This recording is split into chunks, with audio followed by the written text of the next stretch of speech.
তো সবাইকে আমার ছোটো ব্লগ চ্যানেলে স্বাগত জানাই। তো যারা যারা ভিডিওটা দেখছেন অবশ্যই একটু আমার চ্যানেলটাকে সাপোর্ট করে দেবেন। হালকা একটু সাপোর্ট করুন, তাহলে আমার চ্যানেলটা এগিয়ে যেতে পারবে। তো এটা আমার ফার্স্ট ব্লগ, আমি দিল্লি গিয়ে ইন্ডিয়া গেট ঘুরতে গিয়ে ব্লগটা করছি। তো কি বলবো, এখানে প্রতিদিন হাজার হাজার লোক ঘুরতে আসে এই ইন্ডিয়া গেটটা দেখার জন্য।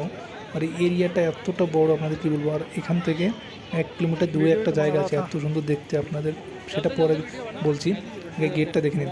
তো গেটটা আমি পুরো ভিউটা নিতে পারছিলাম না ভালো করে, কিন্তু কাছে এসে ভিডিওটা করে ফেলেছি। ওই জন্য নিতে পারছি না, দূরে গিয়ে ভিডিও করলেও হয়তো ভালো আসবে। তো তারপরেও আপনারা তো সবাই জানেন ইন্ডিয়া গেট কীরকম, সবাই হয়তো অনলাইনে দেখেছেন। আর দূরে ইন্ডিয়া গেটের পিছনে একটা স্ট্যাচু আছে নেতাজির, এত সুন্দর দেখতে, ওটা রাত্রে সব থেকে বেশি ভালো লাগে।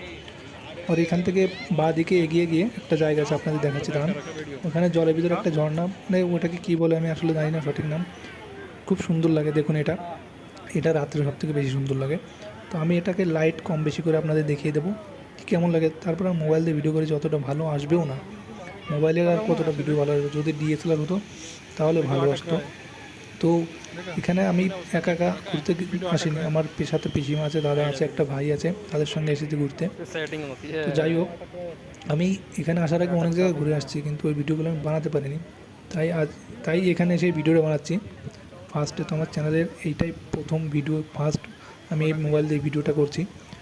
তো দেখুন এই ঝর্ণা, আমরা এখানে ভেবেছিলাম যে রাত্রে থেকে এগুলো দেখবো, রাতের সিনারিটি, কিন্তু হলো না, কারণ বাসায় যেতে হবে।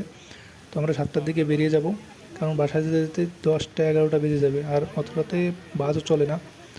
তাই আমরা 7টার দিকে বেরিয়ে পড়বো, যাতে 8টা 9টার ভিতর বাসায় চলে যেতে পারি। নাহলে এখানে দিল্লির শহরে অত রাতে বাস পাওয়া যাবে না, গাড়ি ঘোড়া বন্ধ হয়ে যাবে, তারপর খুব সমস্যা হবে। ওই জন্য আমরা এখান থেকে বেরিয়ে পড়বো। আর এখান থেকে যেটা বলছিলাম, 1 কিলোমিটার সাইডে দূরে একটা জায়গা আছে, এত সুন্দর দেখতে, পুরো তাজমহল যেরকম দেখতে এরকম দেখতে। বাচ্চা আসার সময় দেখেছিলাম, কিন্তু সেখানে যাওয়ার সুযোগ হয়নি।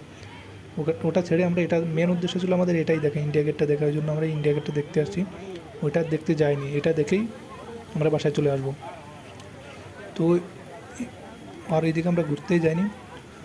তো আপনারা যারা ভিডিও দেখছেন, আপনারা অবশ্যই আমাকে বলবেন কি কোন কোন জায়গা সবথেকে ভালো ঘোরার জন্য, কলকাতার ভিতরে হোক, পুনের ভিতরে হোক, কোথায় বোম্বে, কোথায় ভালো জায়গা, আপনারা অবশ্যই বলবেন। আচ্ছা, আমার চ্যানেলটাকে একটু সাপোর্ট করে দেবেন। ঠিক আছে, তো আমি আজ আমার এই ব্লগ চ্যানেল ভিডিওটা এখানেই শেষ করছি। সবাই ভালো থাকবেন আর আমার চ্যানেলটাকে একটু সাপোর্ট করে দেবেন। ঠিক আছে গাইজ।